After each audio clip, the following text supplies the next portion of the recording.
Luciana, quem vai mediar a sua conversa, nossa conversa, é a Georgiana Pinho, que está aí na tela, não sei se você está vendo. Georgiana Pinho é recém-ingressa no mestrado e vai estudar Cristiane Sobral e Lubi Prates, as sexualidades dessas duas poetas maravilhosas. Então, ela vai te apresentar e vai mediar essa discussão. Bem-vindas, bem-vindos, bem-vindos todos. Vamos ser felizes agora fazendo o que a gente gosta de fazer, que é discutir, né? Produzir. Olá, boa tarde. Como o Cláudio já me apresentou, me chamo Georgiana Pinho e gostaria de começar agradecendo a presença de todos vocês, né, ao terceiro colóquio da Língua de Eros, dando continuidade às nossas atividades. Hoje, né, teremos uma conversa com a professora Luciana Borges, mas antes gostaríamos de dar alguns informes, né. O primeiro deles é que o colóquio da Língua de Eros é um evento vinculado ao programa de pós-graduação da Universidade Federal do Ceará, sob a coordenação do professor Cláudio Célio, o professor Cláudio Rodrigues, e está na sua terceira edição. Neste ano, temos como título Corpografias Eróticas da Literatura Brasileira. Nossa proposta com este evento é reunir estudos preliminares ou avançados de literatura contemporânea acerca do tema. O segundo informe é que estamos com a segunda Expo da Língua de Eros no site www.linguaeros.com. Também está disponível no Instagram oficial do evento, que é Língua de Eros. O terceiro e último informe é que, após a conversa com a nossa convidada, solicitamos que permaneçam na sala, porque teremos um espaço máximo de 30 minutos, para perguntas, comentários dos participantes. Dito isso, podemos iniciar nossa conversa, nossa atividade, com a professora doutora Luciana Borges. A professora é doutora em Letras e Estudos Literários pela Universidade Federal de Goiás, atualmente é professora da Universidade Federal de Catalão e atua no programa de pós-graduação em Estudos da Linguagem. É autora do livro O Erotismo como Ruptura na Ficção Brasileira de Autoria Feminina, estudos sobre Clarice Lispector, Hilda Hilst e Fernanda Jung, e organizadora de A Mulher na Escrita e no Pensamento, Ensaios de Literatura e Percepção e O Corpo na Literatura e na Arte, Teorias e Leituras. É integrante do grupo de pesquisa Diálogos, Estudos Interdisciplinares em Gênero, Cultura e Trabalho e faz parte do grupo de trabalho da ANPOL, A Mulher na Literatura. Então, hoje a nossa conversa tem como tema Preto e Crespo, do corpo negro e política dos desejos na poesia erótica de autoria feminina negra. Mais uma vez agradecemos a presença da professora Luciana Borges, que veio abrilhantar o nosso colóquio. Professora Luciana, a palavra é sua.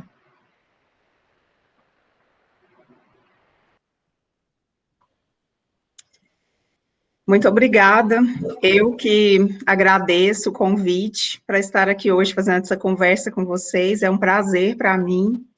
E, especialmente, gostaria de fazer um comentário sobre o que me traz aqui para um evento desse grupo, né, que foi o feliz encontro com dois integrantes desse grupo em um evento na Universidade Estadual do Piauí, que são a Luciana, o Emis, e a terceira aluna, eu acabei me esquecendo o nome dela agora, acho que não sei se é Natália, e que eu tive a feliz surpresa de saber que o meu trabalho estava contribuindo para a pesquisa, né, desses alunos e dessas alunas, e sendo lido aqui no grupo. Então, é uma honra para mim que alguma coisa que eu tenha feito possa ajudar novos pesquisadores e pesquisadoras, especialmente pessoas jovens que se interessam pelo tema do erotismo na literatura.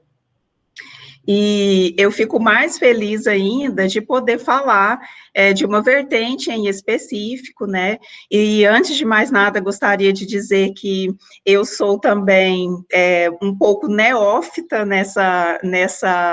nesse gênero, né, porque eu comecei a fazer estudos sobre poesia erótica de autoria negra durante a pandemia, pasmem, é um trabalho pandêmico, totalmente pandêmico, porque eu sempre me dediquei ao estudo do erotismo desde de muito tempo atrás, né, de muitos anos atrás, mas especificamente sobre autoria negra e sobre autoria negra do erotismo, eu nunca tinha me dedicado a nenhum estudo e acabou surgindo essa demanda ao longo do ano passado. Eu produzi um texto principal que foi publicado na revista Letra Magna, e que também se relaciona com um curso que eu dei na Faculdade de Letras, a convite da professora Tarsila Couto, e que resultou, né, nesses estudos e nessas provocações, né, que eu trago hoje para vocês de forma bastante resumida. Então, quem se interessar pelo artigo, eu posso depois colocar o link dele, porque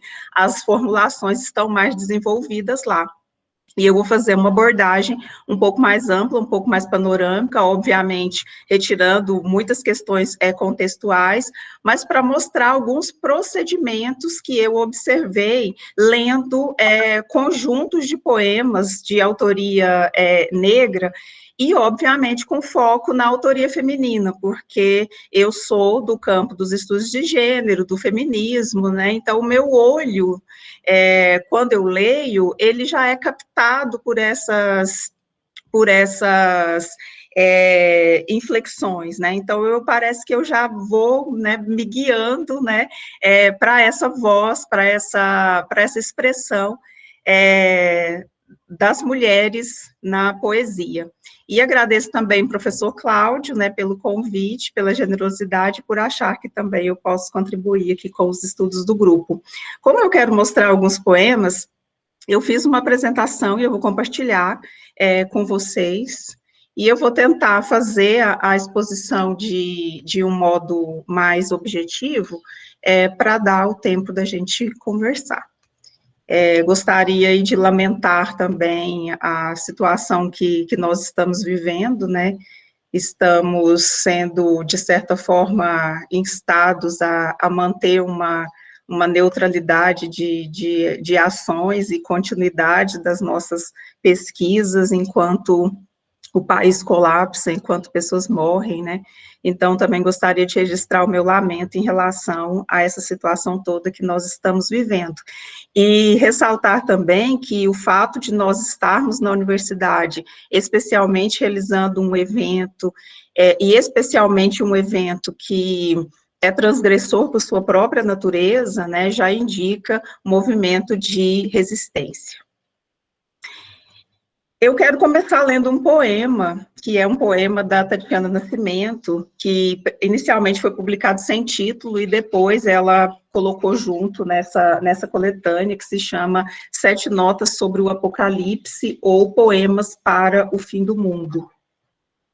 Porque eu vou partir de uma proposição, né, que está um pouco subjacente nessa poesia, né, de autoria negra, que é pensar que os afetos podem ser revolucionários, né, e até que ponto os afetos expressos na poesia, marcadamente por corpos negros, né, como que essa poesia é muito mais do que uma expressão estética, mas ela vai estar sempre nessa tensão entre o estético e o político. O amor é uma tecnologia de guerra. Cientistas subnotificam arma biológica indestrutível. A urgência dos nossos sonhos não espera o sono chegar. Isso que a gente faz deitada chama revolução. Sua palma, em linhas pretas, retas, dança calor na minha pele, cores tortas que somos. Isso que aparenta um segurar de mãos, ousado não é declaração de posse, ou de mero par casual que fosse, nem só demonstração de afeto pública, carícia brusca contra essas tropas brutas, eles quase que nos somem. É nossa arma de guerra, mana minha amiga, desejada, amante. E essa eles não vão adulterar, desativar, corromper, deturpar, denunciar na ONU, caçar como terroristas, capitalizar, sabotar, reacionar.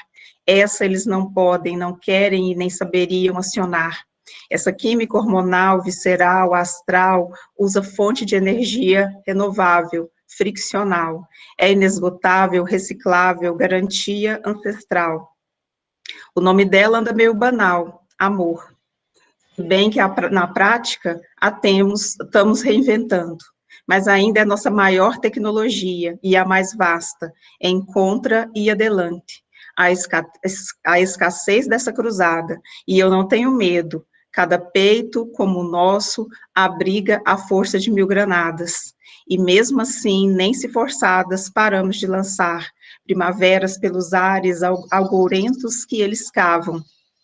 Eu acho que faz tempo que sonhamos a cor dadas, que nossa paz é barulhenta, que da areia dos nossos olhos insones, a noite fabrica suas pérolas de amor e de outras guerras, e elas brilham como nós. E uma foto da Tatiana Nascimento.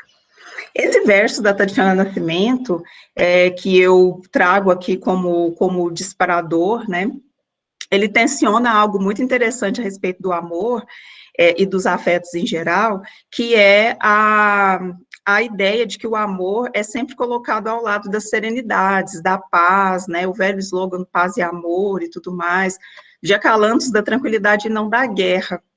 Então, os sentidos acionados nesse verso, quando a gente coloca no contexto dessas representações de afeto, e especialmente aqui a minha ênfase na questão da marcação do corpo na poesia, né, essa representação dos afetos das pessoas negras, elas nos direcionam para outra potencialidade desse mesmo sentimento, a partir do momento que a voz lírica de autores e autores negras vai se apropriar desse afeto, né, dessa expressão de amor, ou dessa expressão do desejo sexual, do desejo erótico, para colocar esse afeto como um mecanismo de resistência contra essa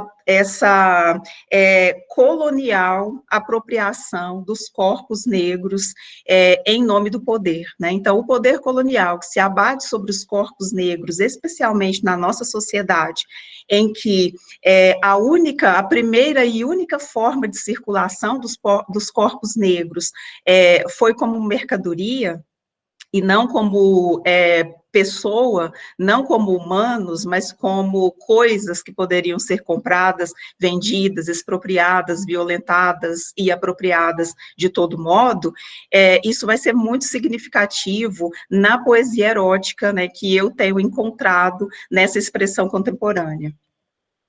Então, o que vai acontecer, né? O afeto como tecnologia de resistência, né? Ele é uma tecnologia de resistência nessa guerra mesmo contra a desumanização de corpos, cuja cor da pele é estabelecida como um determinante do seu estar no mundo, em uma sociedade na qual a racialização dos indivíduos produz hierarquias políticas, sociais e econômicas. É como se a gente lutasse para não ter a cor da pele como destino, né? As feministas denunciaram na condição feminina a questão da anatomia como destino, né, e nós poderíamos pensar, então, no caso das pessoas negras, como se a pele fosse o destino, né, se você nasceu com a pele escura, se você pertence a esse grupo, o seu destino está traçado. Então, essa poesia, quando ela demarca os corpos negros e faz o procedimento especial de positivação desses corpos, né, que é o principal que eu tenho observado, vai resultar em uma modificação dessa chamada política de afetos. E por que eu chamo isso de política, né? Porque são estratégias. Nós, no Ocidente, temos muito marcado a ideia de que o amor é um acaso, ele é um filtro, toda a nossa mitologia, toda a nossa construção do amor romântico, né, ela vai nos levar para uma ideia de que o amor, o desejo é algo do acaso, é algo que acontece e que você não teria controle. No entanto, quando nós pensamos quem ama quem é digno de ser desejado, quem não é, quem é digno de amor, quem não é, nós vamos conseguir perceber que nem tudo é acaso e nem tudo é simplesmente sentimento. né? Eu tenho instigado as pessoas que me ouvem e meus alunos da graduação e da pós a fazer um exercício que eu gostaria que vocês também fizessem, que é pensar, quando vocês leem textos eróticos, pornográficos, ou qualquer um desses espectros, né, dos temas sexuais na literatura, em que há descrições de cenas sexuais, em que há corpos, e esses corpos não estão descritos, que corpos vocês imaginam compondo a cena?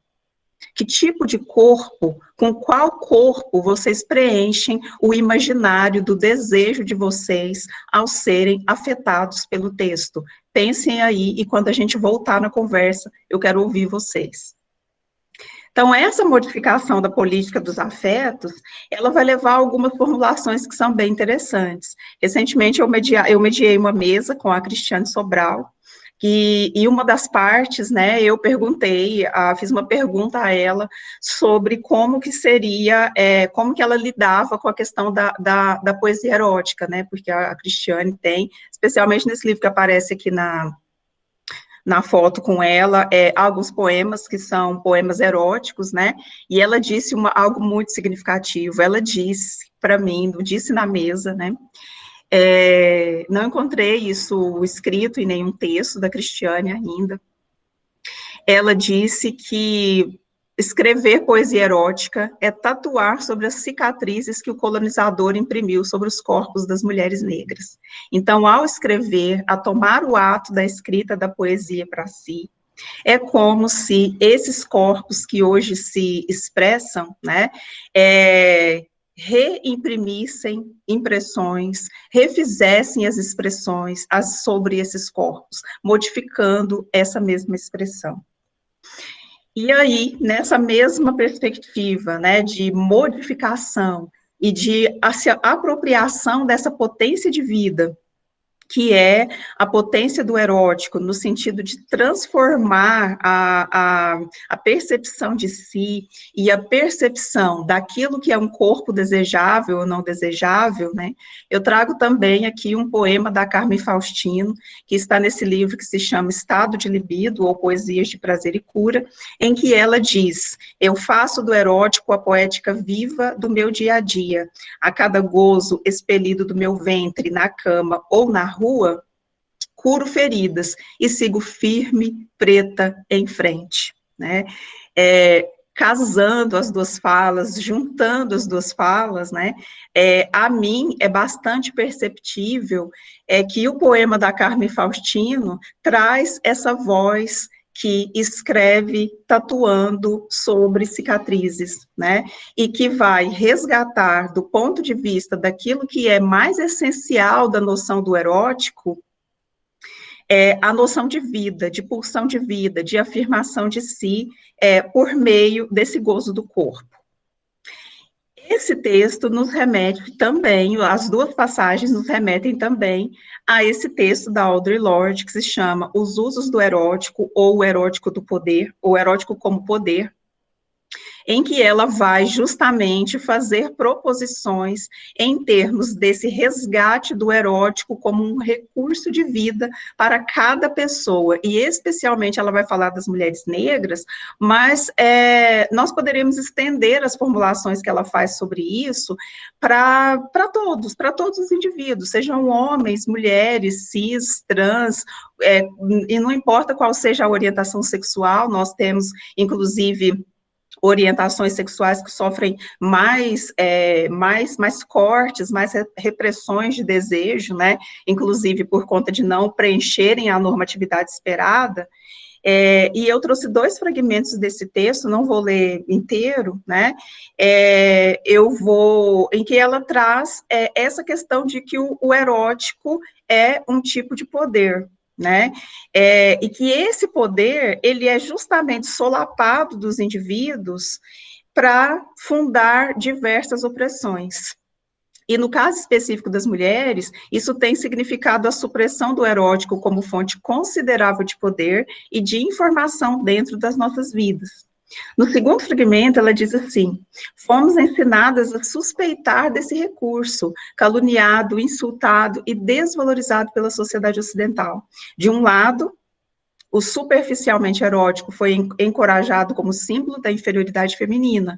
De outro lado, as mulheres foram levadas a sofrer e se sentirem desprezíveis e suspeitas em virtude de sua existência. É um pequeno passo daí à falsa crença de que só pela supressão do erótico de nossas vidas e consciências é que podemos ser verdadeiramente fortes, mas tal força é ilusória, pois vem adornada do contexto dos modelos masculinos de poder. Então, ela está falando das mulheres em geral, e se nós deslocarmos a perspectiva, né, para as mulheres negras em específico, que é o caso da Audre Lorde, né, e essa situação original de não serem proprietárias nem do seu próprio corpo, né, o abismo em relação às mulheres brancas, ele ainda fica maior. E aí essa questão da expressividade do erotismo, né, vai encontrar muito mais entraves quando você cruza com todas as outras circunstâncias, de escolaridade, de solapamento de intelectualidade, de redução a condição subalterna em geral, pelas vias da colonização. Então, a partir dessa reapropriação do corpo, né, porque para trazer o erótico como um poder, ou como uma afirmação, ou como uma potência de vida, nós também temos que reformular as formas como o corpo é visto na nossa cultura. O corpo, usualmente, é visto como algo inferior, na tradição cartesiana, né? O corpo é visto como algo inferior, como algo que deve ser negado. No cristianismo é visto como aquilo que leva ao pecado, né? Todas as inflexões do corpo devem ser negadas, devem ser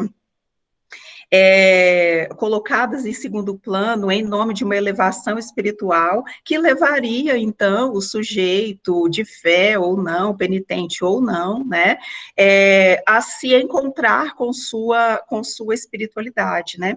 Os usos dessas estratégias subjetivas como estratégias de poder já foram descritos, né. A obra do Foucault é muito representativa, né, dos modos como nós podemos entender essa apropriação do poder pastoral, de toda uma ideia de religiosidade, em nome do disciplinamento, do poder sobre os corpos e de outras questões como um todo, né. Então, esse texto da Elizabeth Gross, que se chama Corpos Reconfigurados, que é uma revisão de como a tradição cartesiana ajudou a colocar as mulheres em uma posição de subalternidade na sociedade, ela vai trazer, nesse texto, ela vai trazer uma proposição que é trabalhar com uma ideia de uma subjetividade sempre corporificada e de uma corporalidade sempre psíquica. Com esse mecanismo, segundo essa autora, nós poderíamos nos libertar, entre aspas, né, da separação tão perversa entre corpo e mente, entre corpo e espírito, entre coisas da terra e coisas elevadas, por exemplo, entre o sagrado e o profano e outras dicotomias. E o corpo, então, né, ele precisaria ser visto, né, como uma materialidade discursiva, da qual não é possível que o sujeito se desvincule na elaboração de si. E se essa desvinculação ela não é possível, né, a vida erótica também é uma parte super importante desse mecanismo, né? Se nós lembramos, por exemplo, da obra do Bataille, o Bataille justamente vai trazer essa percepção de que a atividade erótica é uma atividade existencial, que a vida erótica, ela não é secundária em relação à existência do sujeito, mas que ela é justamente uma experiência interior transformadora, ela não é apenas do corpo, mas ela é das estruturas mais profundas do psiquismo, né? Então, nesse sentido, né, a leitura que eu vou fazer de alguns poemas em relação a um principal mecanismo que eu estou chamando de mecanismo retórico, aqui são todos mecanismos retóricos, né, na produção da linguagem poética, e que vai perpassar os outros aspectos que vão estar aí no entrecruzamento com esse mecanismo principal, que diz respeito ao fato de que, ao tratar do corpo negro de modo positivo, haverá como se fosse um efeito cascata, ou vários desdobramentos em outras instâncias discursivas e simbólicas, uma vez que essa potencialidade do erótico, que nós já mencionamos, né, ela tem como ponto de disparo o corpo.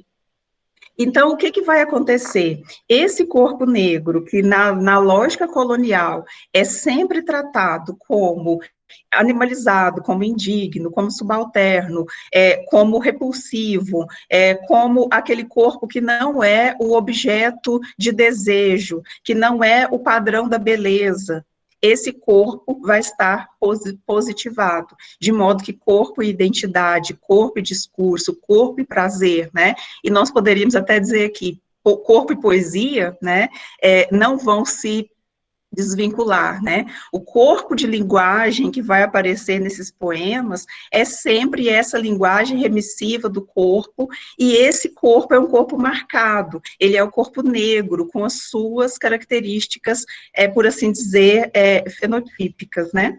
Então, o primeiro item, que é esse guarda-chuva, né, ele funciona como uma espécie de guarda-chuva dos outros mecanismos poéticos, né, da retórica dessa poesia.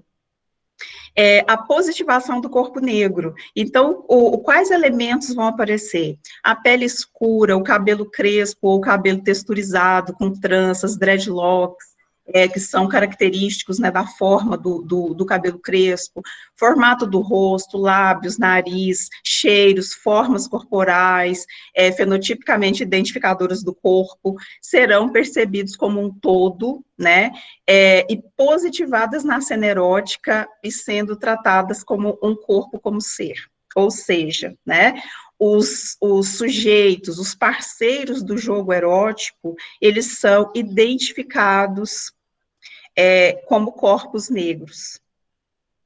Então, por exemplo, nesse poema aqui da Nina Silva e do Akins Quintê, que está no Incorporos, que é essa coletânea de textos, coletânea não, na verdade é um conjunto de textos escritos a quatro mãos, né, pelos dois autores.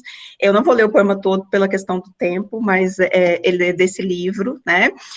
Aqui você vai ter, por exemplo, o elemento pele, né, a pele preta pede toque.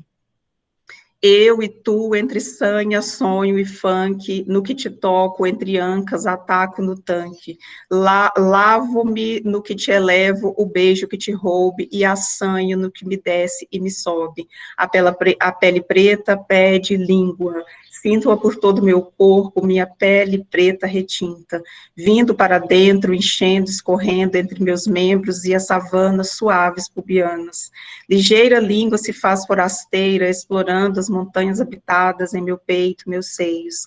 Língua de encontro à língua de encontro a pescoço, língua de encontro a seus mamilos, língua de encontro seu falo, que ato, te engulo, te desfaço. A pele negra pede gozo. No ato, no quarto de quatro, meu falo ereto.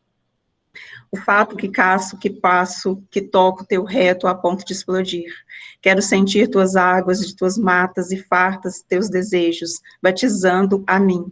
A pele negra pede pele, pelos, pubs, pernas no roçar de nossos corpos nus. A pele sente todos os sentidos possíveis, o cheiro de pele, o calor da pele, o negrume da pele, o soar da pele.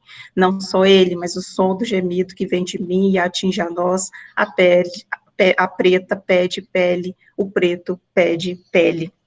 Então, aqui a pele, como esse maior órgão tátil do corpo, né, é colocada especificamente como uma pele preta que pede e que merece o toque, né, sobre afetividades negras, eu vou pular isso aqui, sobre afetividades negras, nós sempre temos uma discussão, né, sobre como essa afetividade, às vezes, ela é historicamente solapada, né, então os poemas que evidenciam essa necessidade do toque, do contato entre duas peles que necessariamente são pretas, né, e aí não é pardo, não é misturado, não é nada, é preto mesmo, né, é o tom mais escuro, retinto da pele, que é justamente justamente o tom mais rejeitado e o que mais sofre racismo dentro da estrutura que nós temos no Brasil, em específico, né?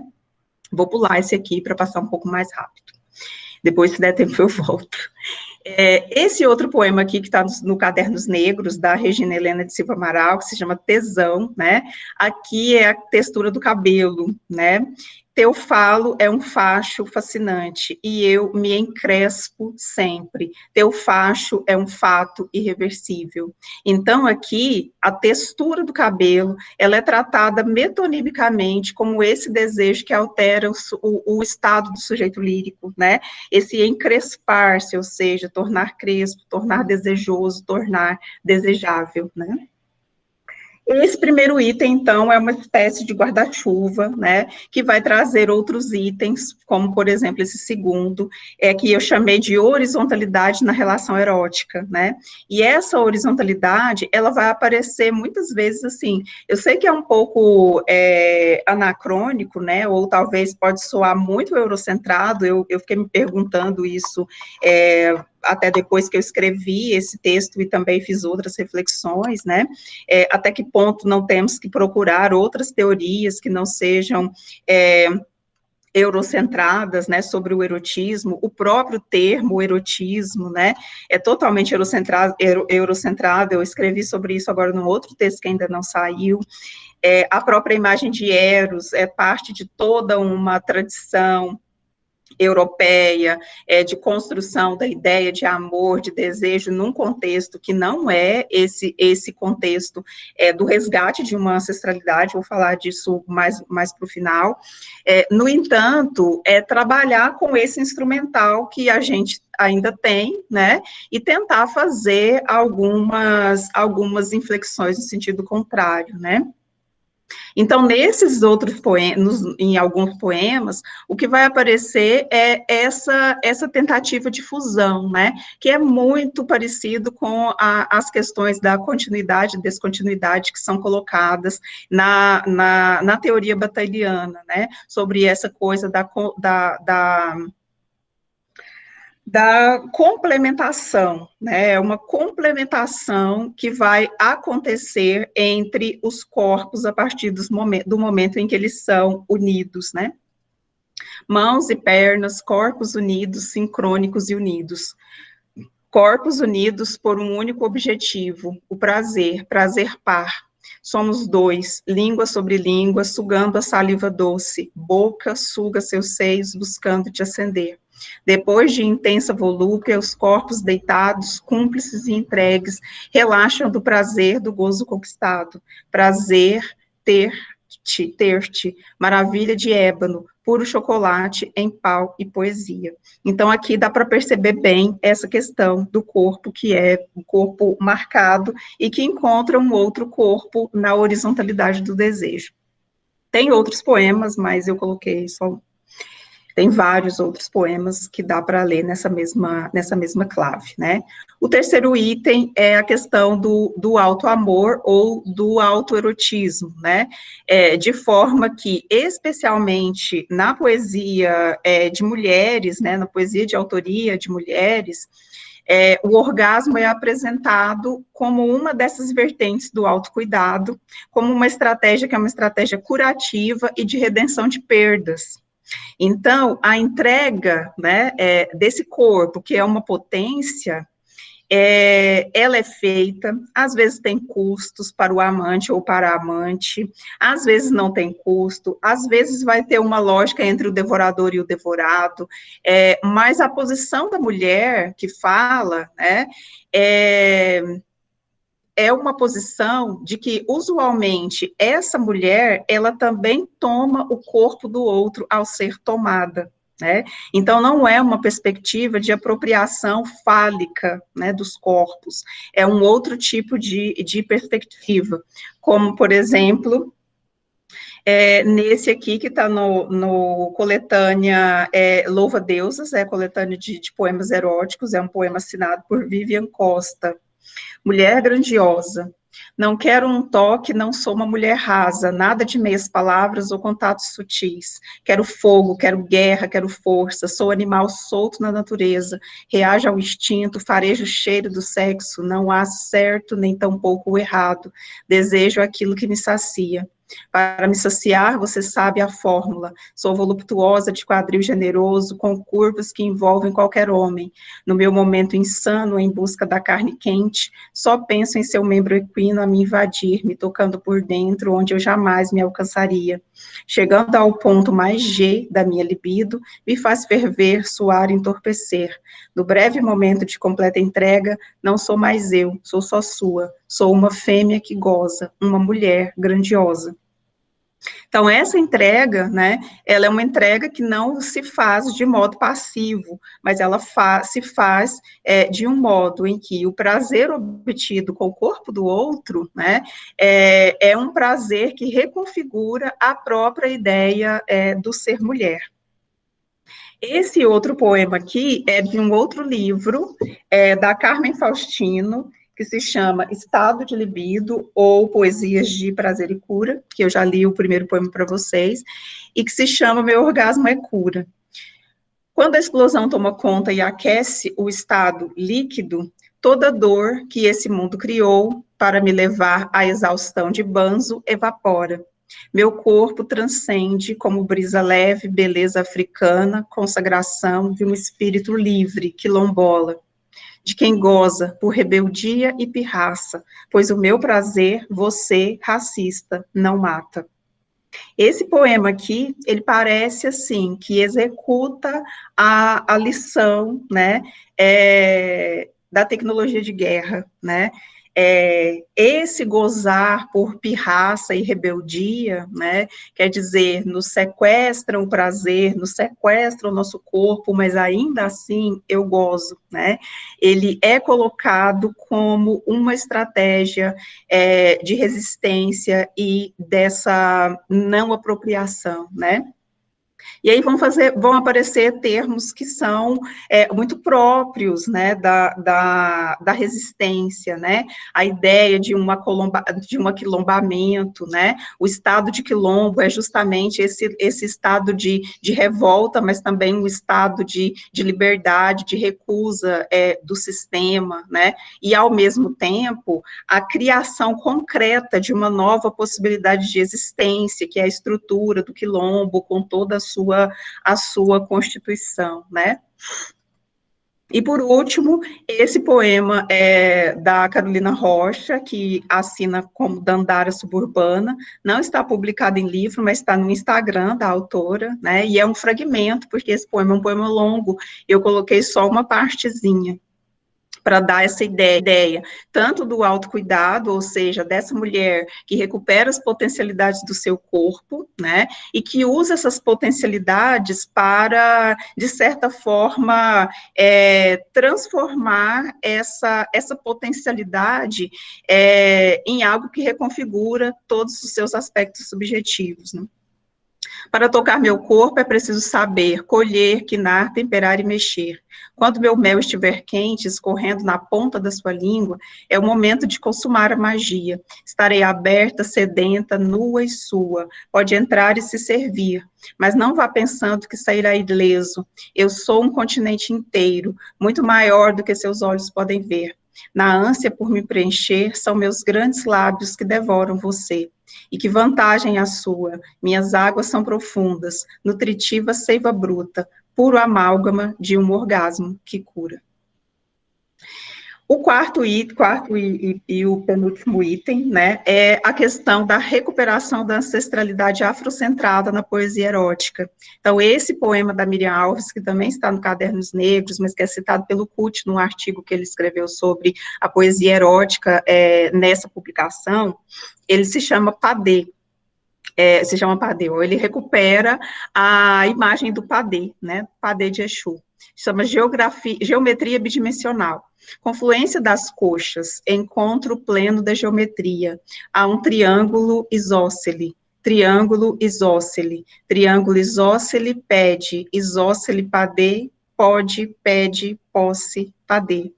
Aqui, eu já não tenho mais esse conjunto, né, esse encontro das pernas e o formato triangular, não é mais uma referência ao chamado Triângulo de Vênus, ou ao Monte de Vênus, né, ele é reconfigurado por meio de um elemento místico de matriz africana, que é o padê, ou a encruzilhada, ou essa representação de Exu, ou mesmo a questão dos rituais como um todo, né, a palavra também pode ser usada, para o ritual como um todo.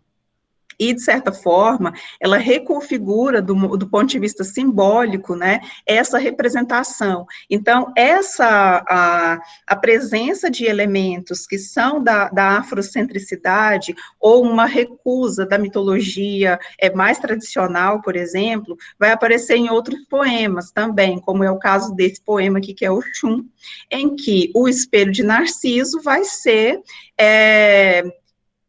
substituído, né, pelo espelho de Oxum, né, e eu li recentemente o artigo do professor Cláudio Célio, né, em que ele retoma essa imagem, e ela é muito potente, e ela realmente se repete, né, em alguns poemas, ou seja, a substituição dos deuses, ou gregos, ou mesmo das referências cristãs, né, por elementos que são da ancestralidade africana, né, da religiosidade africana, e esses orixás que são, em certa maneira, equivalentes, né, na sua mitologia, mas que trazem possibilidades de interpretação e de relações com o corpo, né, que os elementos da mitologia ocidental, eles não trariam, né, então, esse poema que está no Preto Mel, que é outra coletânea de textos, né, que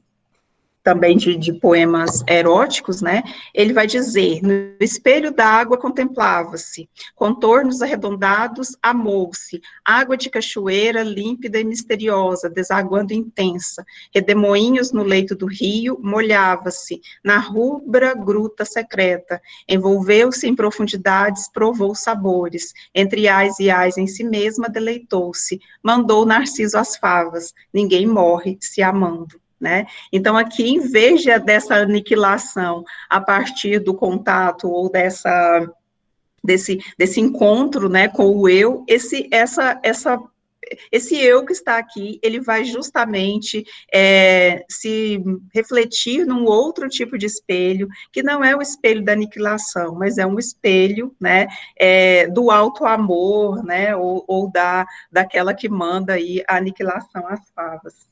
E o último item, que eu já estou terminando, inclusive já devo ter passado do tempo, né, são as eróticas, o que eu chamei de eróticas da fala, ou a metapoesia. E aqui vai ter uma série de questões, eu escolhi deliberadamente um poema em que a recuperação da ancestralidade está junto com a questão da poesia, né, a junção entre falo e fala, ela é muito tradicional na poesia erótica como um todo, independentemente da origem dessa poesia, né, a similaridade entre o criar poemas e o fazer amor, ela vai ser sempre uma repetição, né, aquele livro do Otávio Paz, que se chama A Dupla Chama, Amor, o Erotismo, né, ele vai dizer justamente o quê, né, a relação entre erotismo e poesia é tal que nós podemos dizer, né, que o erotismo é uma poética corporal e a poesia é uma erótica verbal. Né? Então, o Otávio Paz, nesse ensaio dele, ele já demarcou essa relação direta, né, entre produção erótica, eros como potência de vida, e a poesia também como potência criativa. Então, esse texto da Cristiane Sobral está no Preto Mel, mas também está no livro dela, no Terra Negra, né, recupera a imagem de Exu, né, o Exu abre alas, aquele que abre caminhos, e aquele que autoriza também a fala, né, e que é também princípio de vida, aquele que indica os caminhos, né, quando você está perdido, né. Eu falo, Exu abre alas, o falo ditando as falas. Eu falo, Exu me guia, transforma a ordem sem fazer desordem, abre os caminhos. Eu falo, Exu com seu falo cortante, invade a cena, penetra um instante. Eu falo, Exu colore as alas, o falo sentinela inspira as falas. Exu, o rei da festa, o guardião da floresta, o anfitrião antropofágico. Exu, o porteiro mágico, coloca o seu gozo no redemoinho, abrindo o caminho. Então, esse poema, ele não apenas recupera a questão de uma transfiguração simbólica ao substituir aí no nosso imaginário, né, uma imagem simbólica, né, então se você tem Eros como o princípio da criação, da potência de vida, nesse poema da Cristiane vai ser Exu, não é mais Eros, né, então no lugar de Eros é Exu, no lugar de Narciso é Oxum, e outras similaridades e substituições também podem ser encontradas, né, eu acho que isso é na literatura de autoria negra como um todo, né, essa tentativa de recuperação. E, por último, o poema da Tatiana Nascimento, sem título, né, que diz assim, tradução, idioma dos corpos é contato, e a língua da pele tem a melhor dicção, chama-se fricção. Então, aqui também a relação entre fazer amor, entre estar o corpo, entre estar no corpo, entre a língua como código de comunicação e a língua como órgão tátil do corpo, e toda a relação da língua com a pele, com a produção da fala, e uma série de questões que a gente poderia associar num poema tão sintético, né, mas essa é uma das características da poesia da Tatiana, né. Então, muito rapidamente, né, eu quis trazer para vocês esses aspectos que eu consegui encontrar estudando esses conjuntos de poemas. Vocês devem ter percebido que eu não fiz estudo específico autoral, né, então eu penso que o estudo autoral, ele daria outros desdobramentos.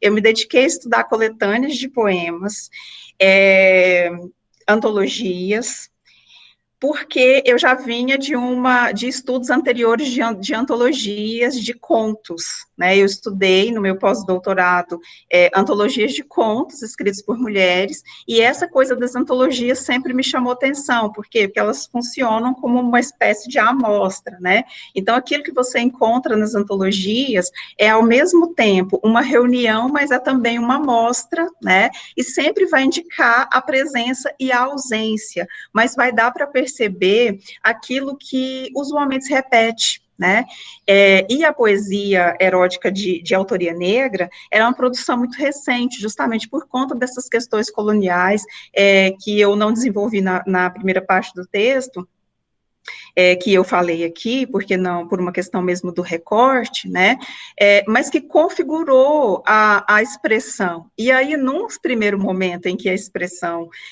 literária vai aparecer, há outras demandas. O Kut fala isso, e a Miriam Alves também fala isso em relação às primeiras produções que apareceram nos cadernos negros, né, vai ser uma poesia mais de combate, vão ser textos mais de denúncia, de resistência, e a potência erótica ela fica em segundo plano, até que depois eu vou começar a ter um contexto mais próprio para que o erótico se manifeste e para que o erótico também se configure, né, como bem apropriadamente tanto a Tatiana Nascimento diz no poema dela, a Cristiane Sobral, a Carmen Faustino nesse livro dela todo, né, e a própria Audre Lorde nos usos do erótico, né, em que ela formaliza essa questão de como que é importante se apropriar da potência erótica, né, que eu vou ter a possibilidade de ter mais textos e ter, por exemplo, essas antologias que são todas bem recentes.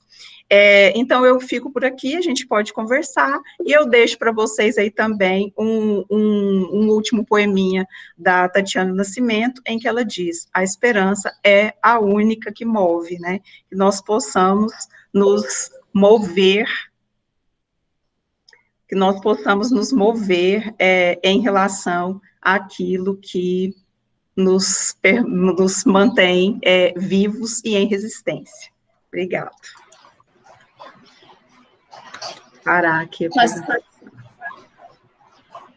Novamente, professora Luciana, muito obrigada pelas colocações. E antes de abrir, né, espaço para os outros participantes, eu gostaria de falar, porque a minha pesquisa vai ao encontro de basicamente tudo que você colocou, de tudo que você apresentou. Até a escritora, né, a poeta, a Cristiane Sobral, é a escritora que eu irei começar a pesquisar no mestrado agora. O livro também é Terra Negra, a outra escritora é a Luby Prates, né, e o livro é Um Corpo Negro. Todas as suas colocações, as suas indagações, essa questão que você coloca sobre a positivação do corpo negro, o resgate a ancestralidade, o auto-amor, todos são esses pontos que eu pretendo, né, abordar na pesquisa. Eu apresentei mais cedo, um pouco mais cedo, a comunicação, que foi intitulada Corpo e Erotismo, uma comparação entre a poesia contemporânea dessas escritoras, e na apresentação dessa comunicação eu coloquei justamente, né, qual o destino do corpo, qual o destino do corpo enquanto maior território de apropriação do desejo, e quais são os corpos que interessam. E quando interessam, como a gente vê eles? O corpo negro, nesse cenário, ele é sexualizado. Não é à toa que existem sites pornográficos que têm a categoria interracial, e tudo é mais voltado para a sexualização desses corpos. Então, é basicamente isso. Só gostaria de agradecer pelas suas colocações, que vão ser bastante úteis.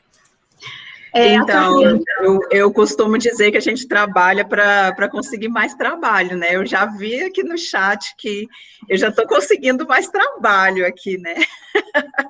Vim trabalhar e levo mais trabalho para casa, mas será um prazer, eu participo, sim. É só organizar aí as agendas. Sim, então, exatamente. Georgiana, deixa eu fazer um comentário. Que bom, assim, eu acho que seu trabalho vai ser muito bom, primeiro porque esse livro da Luby Prates é um soco, né? Sim. E ele trabalha justamente com a ênfase, né, na negatividade, né? Quer dizer, em tudo que foi solapado, em todas essas marcas, todas essas cicatrizes, né? Todo esse ferro em brasa sobre o nosso corpo, né? Aí na civilização, no processo de colonização, né? E essas cicatrizes das quais fala a Cristiane Sobral, elas são cicatrizes várias, né? E aí eu queria, porque eu esqueci de falar, eu queria mencionar a imagem que está na abertura dos meus slides. A imagem é de uma exposição de uma artista plástica negra, Rosana Paulino. Caso vocês, quem ainda não conhece, compensa muito, tem a página dela que tem um link para essa exposição. E ela faz um trabalho que é justamente tatuar sobre cicatrizes de uma forma plástica, né? Ela pega, nessa exposição que se chama Assentamentos, ela pega justamente fotografias de pessoas escravizadas do período colonial, e ela borda sobre as fotos, né, sobre a reprodução das fotos. Então, naquelas 3 fotos que estão, na primeira está bordado um coração, na segunda está bordada um bebê, um feto. O professor Dorcelli está localizando as imagens. Muito obrigada. Então, é um coração na primeira, um feto na segunda e raízes, né, na terceira. Que são justamente modos de devolver afetividades para esses corpos que são totalmente animalizados e solapados da sua condição humana, né? Muito no sentido daquilo que a Grada Quilomba fala no texto dela, né? Sobre os processos de desumanização, né? Que as estratégias coloniais fazem sobre o corpo. Então, ao bordar sobre esses corpos, né? Esses elementos que não aparecem, né? O coração, a afetividade, o feto, né, a descendência que era negada às mulheres negras, né, cujos filhos eram separados, elas não tinham o direito de exercer a sua maternidade, e as raízes, né, em relação aí a todo o processo de arrancamento da sua terra originária, da diáspora, né, e tal, ela faz um trabalho de recomposição, né, que é justamente isso, é tatuar sobre as cicatrizes, né, de uma forma plástica, e eu esqueci de mencionar. Né? Compensa muito ver o trabalho da Rosana Paulino, tem várias outras construções que são maravilhosas, assim, também nesse sentido da revisão. Agora vamos abrir espaço para quem quiser manifestar algum comentário, uma pergunta.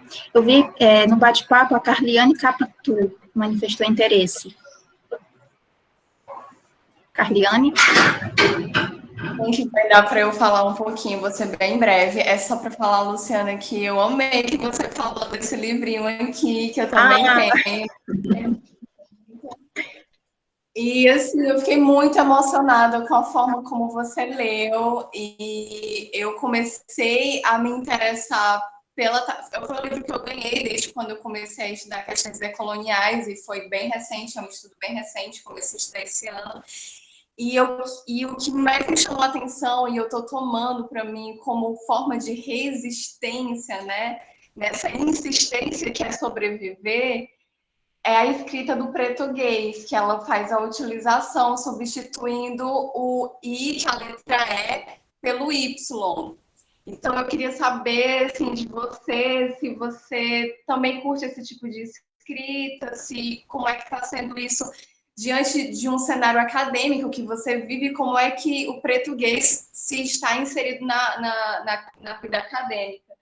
Mas aí, eu acho que você deve conhecer, a Tatiana Nascimento também tem uma editora, né?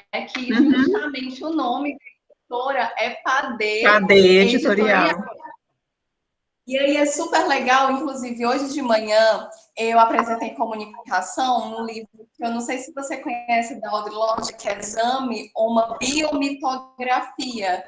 Não, esse uma nova não. forma de escrever meu nome, que eu acho que é uma... Pois é, um livro que tem pouquíssimas traduções, assim, esse livro aqui, né, é um livro artesanal, né, que a Tatiana Nascimento, que você que citou, ela tem essa editora, que é a Padê Editorial, e aqui é uma capa de papelão, e dentro é como se fosse uma fanzine, né, eu chamo de prozine porque tem justamente o ISBN aqui, né, então é um livro, sim, só que é um livro artesanal. A minha apresentação de comunicação de manhã desse livro da Audre Lorde, que é Exame, que eu penso que é uma extensão justamente do uso do erótico como poder, eu dediquei justamente para as tradutoras independentes e para as editoras artesanais, né, a minha apresentação. E era isso, era só para saber se você também conhecia a Padê Editorial, que é da Tatiana, e saber o que é que você pensa dessa escrita do português. Muito obrigada, foi maravilhoso te ouvir. Já estou te seguindo aí nos Instagrams da vida e eu vou com certeza acompanhar seu trabalho. Muito obrigada pela rica e feliz oportunidade. Tá, eu que agradeço também. Então, como eu disse para vocês no início, né, esse trabalho é uma demanda antiga, é uma demanda interna minha também, né, afinal de contas eu sou uma mulher negra, que nunca tinha me dedicado a estudar autoras negras. E é uma demanda que eu já tinha, mas você é sempre consumido por tudo, né? Você é consumido por uma série de demandas, né? E às vezes aquilo que você pretende estudar mais por prazer, eu nem tinha muita intenção de transformar isso em uma linha de atividades minhas, mas é inevitável, né? A gente, depois que está na chuva, parece que não tem como, a gente só pode se molhar, né? E eu acabei escrevendo, comecei a escrever, e agora parece que eu só quero ler essas autoras, e tá uma coisa complexa, porque eu tenho várias outras linhas de frente também, né, e escritoras, e eu nunca fui da poesia, Tá aqui as meninas que estudaram um pouco comigo na época do doutorado, que são que é a Suene, né, a Jane também, que eu conheço da Faculdade de Letras. Eu nunca fui da poesia, eu sempre fui da ficção. Nunca quis mexer com nada de poesia, né? Aí, esses dias, um amigo meu, que é o professor Antônio Fernandes Júnior, que é aqui do meu colega de trabalho, ele falou assim para mim, mas agora você vai para poesia? Eu falei, não, eu não vou para poesia, não, mas por que você está escrevendo, você está estudando, dando aula de poesia, fazendo curso, dando palestra de poesia? Eu falei, não, eu não fui para a poesia, né? O que me levou, na verdade, o gênero é apenas uma ocorrência, é uma ocorrência de suporte, porque o que me levou não foi a forma poema, não foi o gênero poesia, o que me levou foi a política. O que me levou foi o modo como essa poesia reconfigura uma dicção que é muito potente e que não tem a ver com o fato de ser poesia, tem a ver com o fato de ser resistência, tem a ver com o fato de que não é estética vazia, que é uma estética que tenta recuperar questões muito profundas, inclusive, da nossa história recente. Então, nesse sentido, quando você me pergunta assim, o que eu acho do uso que a Tatiana faz da linguagem, né? Inclusive no Instagram dela, que você deve seguir, de vez em quando ela faz umas discussões sobre as críticas que ela recebe por escrever dessa forma, né? Quem segue ela no Instagram sabe disso, né? Que as pessoas acham que ela não sabe escrever, que ela está escrevendo errado, né? E ela não está escrevendo errado, ela está escrevendo com pura e total consciência, né? De que ela está tentando explorar novos modos de expressão. Então, eu penso assim, que a escolha que ela faz dessa escrita, que a gente poderia se aproximar desse português, né? Ou de estruturas que são dessa méfrica, né? Quer dizer, essa mistura de português com espanhol, com todas as corrupções que foram feitas do português europeu, né? São um modo de expressão diferenciado. No entanto, academicamente falando, né, eu não poderia te dizer que eu exerço esse tipo de escrita. Uma pessoa que discute muito esses modos de escrever e de registrar academicamente de outro modo é a Carla Cotirene. Eu não sei se você segue a Carla Cotirene no Instagram. Ela, atualmente, ela é uma militante, ela é uma intelectual, mas ela é também uma doutoranda. Não sei se vocês sabem que a Carla Cotirene é uma doutoranda, e ela está escrevendo tese.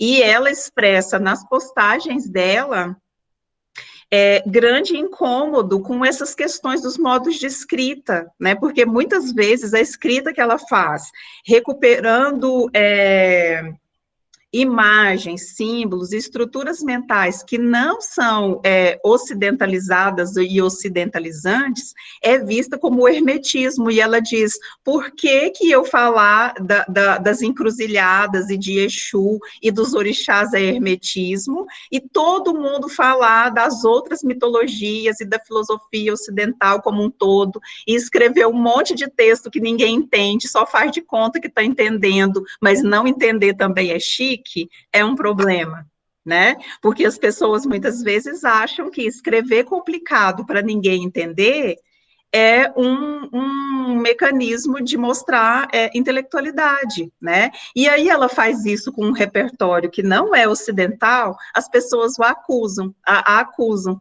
assim como a Tatiana Nascimento, registrando as palavras e os termos, reinventando possibilidades linguísticas, ela também é criticada. Agora, no caso de você escrever o seu trabalho acadêmico, né, buscando outros tipos de registro, você vai ter que encontrar quem fala com você. Você vai ter que encontrar, por exemplo, orientador, eu acho que você já tem, né? Mas você vai ter que encontrar, inclusive, avaliadores que estejam falando a mesma língua que você, porque, do contrário, né, enquanto nós estamos nas nossas zonas de conforto, por assim dizer, falando com os nossos pares, está muito tranquilo, mas a academia, né? Por mais que a gente tente desconstruir uma série de questões, nós ainda temos uma academia que é branca, que é ocidental, que é eurocentricamente constituída, né? Quais intelectuais fora desse circuito a gente lê, né? Eu mesma acabei de mencionar a contradição que é falar, chamar de erotismo essa perspectiva. Recentemente, a Conceição Evaristo falou isso numa live, e eu achei ótimo, eu quero que ela escreva logo, porque ela precisa resolver os nossos problemas, né? A Conceição Evaristo diz que está escrevendo um conjunto de poemas, mas que ela não quer chamar de poesia erótica, justamente por causa da mitologia ocidental. Aí ela está tentando ainda ver como que ela vai chamar. Aí, supostamente, isso está numa live, tá, gente? Eu estou reproduzindo assim, mas está numa live no Instagram da Conceição. Que ela vai chamar de poesia sensual, ou outro termo que ela ainda está tentando achar. Por quê? Porque os nossos códigos do erotismo são todos eurocentricamente constituídos, né? Então, assim, falar de erotismo é dizer que é um ocidentalismo, ao mesmo tempo que falar de erotismo é dizer que é um heteroerotismo. Por quê? Porque quando nós falamos do erotismo que não é heterossexual, nós precisamos demarcar. Não sei se vocês perceberam, mas eu li aleatoriamente alguns poemas que não eram poemas heterossexuais. Eu não sei se vocês perceberam as marcas, né? Mas eu coloco de propósito sem dizer o nome, sem dizer que se trata de um outro tipo de registro, né? De sujeitos iguais, entre aspas, né? Então, isso é muito interessante, né? Agora, é sempre muito bom, né, que nós estejamos nesse movimento de tentar deslocar um pouco, né? Eu não posso dizer que eu seja uma especialista nisso, comecei agora, estou mais pela paixão, né? Do que pelo conhecimento, mas a partir do momento que eu fui lendo as coletâneas, alguns motivos recorrentes foram me chamando a atenção, e aí eu fui anotando, e cheguei à conclusão de que isso se repetia, né? Esses procedimentos se repetem justamente por quê? Porque eles são uma demanda subjetiva de pessoas que não se representam, né? Não estão representadas na poesia tradicionalmente. Não sei se eu te respondi, Carlene. Nossa, demais, eu adorei. E justamente na minha comunicação, a problemática era essa, questionar o estatuto desse erótico numa perspectiva colonial. Então, nossa amiga Evaristo também está ela está. Uhum. Ela tá, e ela disse que não vai chamar os poemas de poemas eróticos, uma questão de, como é que diz lá a Carmen Faustino, né, por pirraça e rebeldia mesmo, ela não vai chamar de erótico, né, porque Eros aí já está tudo contaminado com a visão ocidental do erotismo. A Luciana Braga manifestou interesse em comentar. Ah, sim. Boa tarde. Prazer revê-la, Luciana. Ai, o meu também, Luciana.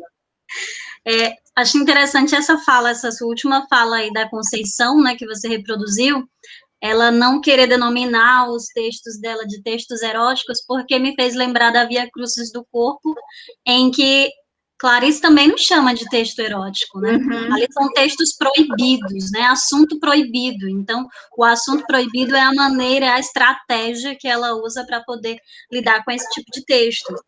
E aí eu fiquei aqui fazendo várias anotações da sua fala, também, assim como a Georgiana, a sua fala vem de encontro com o que eu estou pesquisando agora, depois do mestrado. Estou iniciando, né? Eu sou mais iniciante ainda, que é para minha comunicação de amanhã, em que eu vou trabalhar com essa antologia. Não sei se você conhece, é uma antologia erótica de poetas cearenses. O Olho de Lilith. Não, essa não. Pronto, não, aí a gente já entra em outro corte, né? A regionalização. Então, como eu estou aqui no Centro-Oeste, o Ceará não me chega.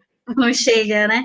E aí eu estou tentando fazer uma ligação com essa antologia de poetas cearenses e a Via Crucis do Corpo, tentando como é que esse feminino e o corpo ele é representado por Clarice lá na época dela, com as limitações que a gente sabe que tinha, né? Então, esse fato dela utilizar esse texto proibido já é um reflexo dessa limitação, e como é que o corpo e como é que o feminino ele é representado aqui. Então, tudo da sua fala, quando você diz, por exemplo, que a mulher também toma o corpo do outro ao ser tomado, que a entrega ela não é passiva, eu vejo isso muito forte aqui em praticamente todos os poemas dessa antologia. No poema que eu escolhi para minha comunicação, que é o poema da Mica Andrade, e a Mica Andrade é uma mulher negra, então, inevitavelmente, acaba que essa temática aí que você traz, representando por esses poemas, dialoga bastante com a maneira como ela representa. Uhum. E aí, não é nem pergunta que eu tenho, é só um agradecimento, porque, mais uma vez, a sua fala, os seus textos, eles estão contribuindo para mim, né, para as minhas pesquisas. E muito obrigada. Então, muito interessante. Talvez, assim, quando o tempo passar, né, que a gente tiver, talvez, distanciamento e mais elementos de conjunto, né, talvez isso possa ser apontado como uma tendência geral da poesia erótica.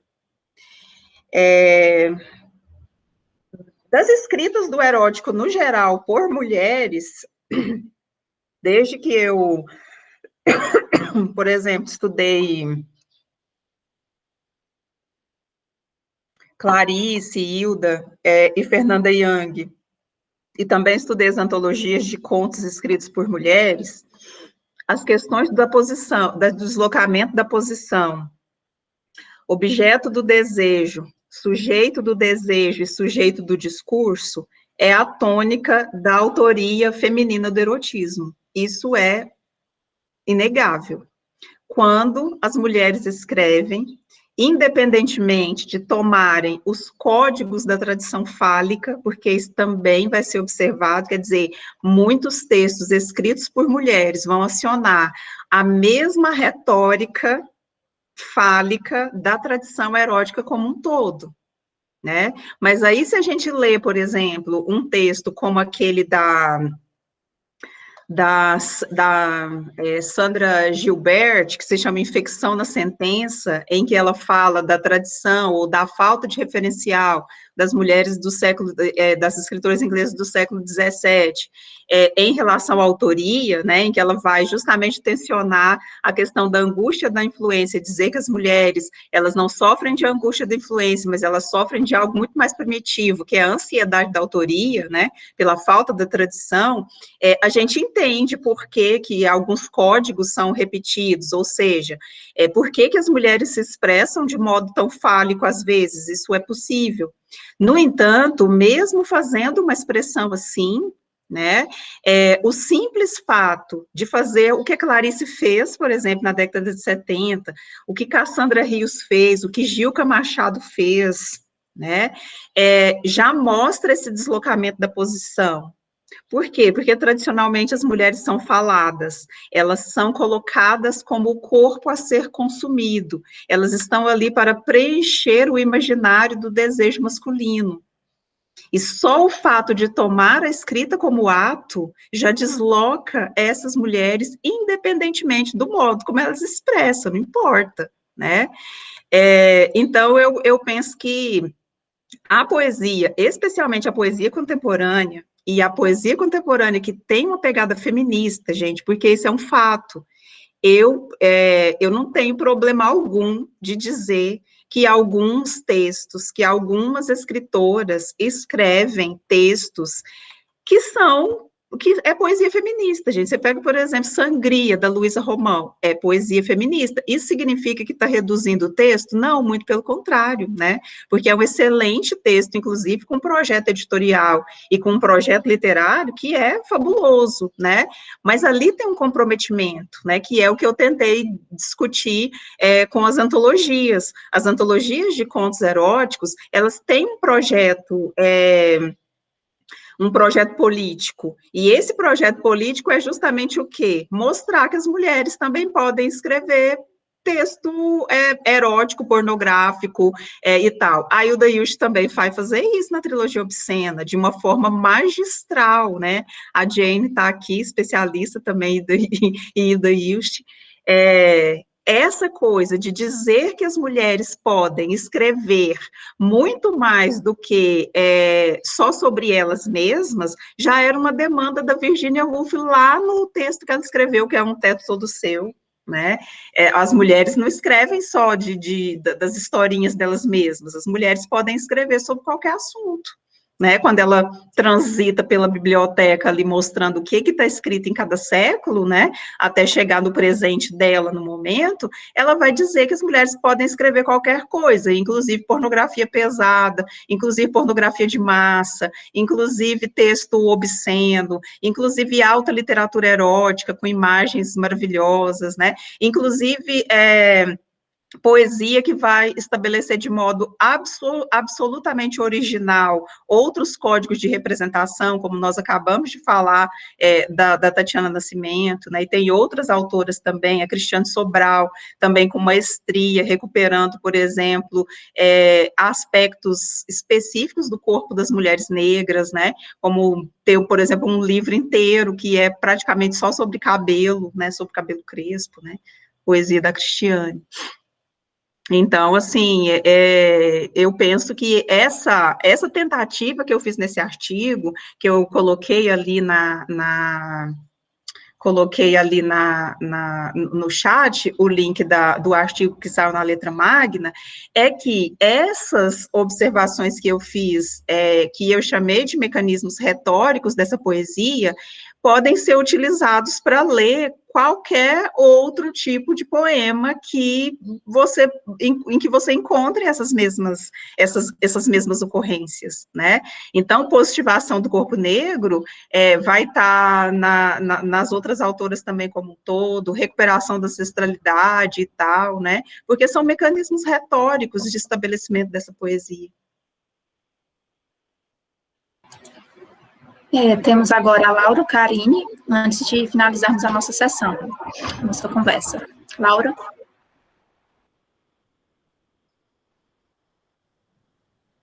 Oi, gente.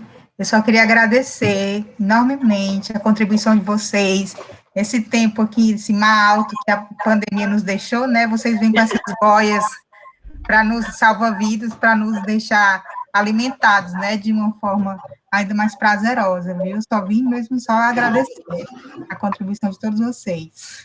Obrigada. Que bom, Laura. Então, chegamos ao fim da nossa sessão, da nossa conversa. Novamente, muito obrigada, professora Luciana, pela contribuição, pelas colocações. Cláudio, gostaria de falar alguma coisa? Não, eu só queria agradecer a Luciana, agradecer vocês que, diante da tensão dessa tentativa de derrubar a nossa conversa, insistiram em permanecer aqui, é assim mesmo, né? A gente não pode vacilar mais com esse tipo de atividade remota, né, online. Então, a gente tem que abrir o olho nas próximas atividades. Amanhã a gente vai ter que mudar um pouquinho o foco, obviamente, fechar a sala e transmitir no YouTube mesmo, como era o que a gente estava pensando. Deixar aqui só quem já está aqui. Então, eu pediria para quem está lá na página do Facebook do grupo, que mande um link para nós, coordenadores, dizendo que você quer o link das sessões de amanhã, de manhã e tarde, porque vai facilitar muito a gente já saber quem quer, né, e a gente faz uma tabelinha para aceitarmos numa boa e evitarmos os contratempos, né. Luciana Borges, obrigado, viu, pela sua conversa tão bonita, né, e você, na verdade, não foi só pela poesia, é a poesia que te capturou, né? E uma poesia preta e uma poesia erótica, ou seja lá o que a gente, que nome que a gente dê, né? Que categoria a gente utilize para nomear essa poesia preta que fala do desejo e do prazer, né? Na subjetividade negra, sem mais aceitar o uso do corpo negro como algo objetificado, né? A Audre Lorde, eu acho que diz muito da gente aqui e da tua fala, né? É preciso que as minorias, e aí entram gays, lésbicas, mulheres pretas, elas precisam reaver o erótico que foi usurpado pelo masculino, para afirmar essa potência do erótico, né? E a Audre Lorde faz isso muito bem, né? Quer dizer, fizeram com que a gente tivesse nojo do erótico, para que o homem, o masculino, o heteronormativo cis, pudesse se apropriar disso como se fosse dono desse erotismo. Né? A Audre Lorde diz que isso é um mecanismo para que as mulheres sejam sempre ordenhadas psicologicamente. Exato. E os gays anulados. Né? É por aí. Então, agradeço demais a todas, todos. Obrigado, Suene, por ter vindo. Também. Foi muito bom ver Suene, falar com a Jane. Jane, beijos também. Pessoal que veio. Cristal, obrigado também. Cristal está lá no Maranhão, esteve aqui em Catalão e tal. Os meninos, Luciana e Emis, muito bom. Obrigada. Obrigado, Georgiana, pela mediação. Obrigado, gente. Até amanhã. Até mais. Vai dar tudo certo. Tchau, tchau. Tchau. Obrigada. Luciana, rapidinho. Cláudio, pode, se você quiser.